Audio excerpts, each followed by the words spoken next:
Buyback एक ऐसी प्रक्रिया होती है जिसके अंतर्गत कोई भी कंपनी मार्केट के अंतर्गत फैले हुए अपने शेयरों को वापस क्रय करती है।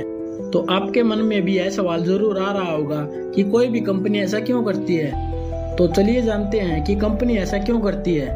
कई बार दोस्तों कंपनी को लगता है कि मार्केट के अंतर्गत उनका जो प्रति शेयर प्राइस चल रहा है वह अंडरवैल्यूड है।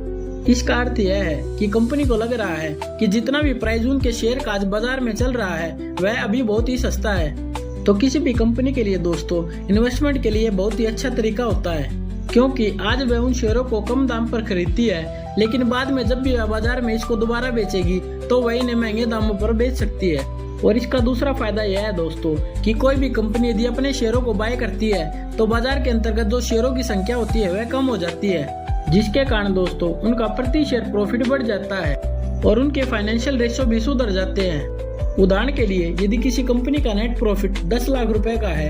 और बाजार के अंतर्गत उनके द्वारा जारी किए गए शेयरों की संख्या 1 लाख है, इस प्रकार दोस्तों प्रति शेयर की जो इनकम होती है वह 10 रुपए निकल कर आती है। और यदि कोई कंपनी बाजार के अंतर्गत अपने शेयरों में से 10,000 शेयरों को वापस क्रय करती है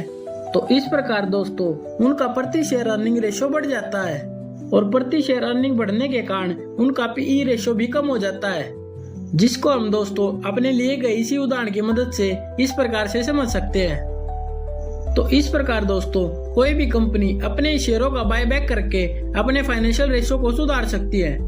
और आमतौर पर यह देखा जाता है कि जो भी कंपनी अपने शेयरों को बायबैक कर रही है कुछ समय बाद उस कंपनी के शेयरों की बाजार में डिमांड बढ़ जाती है,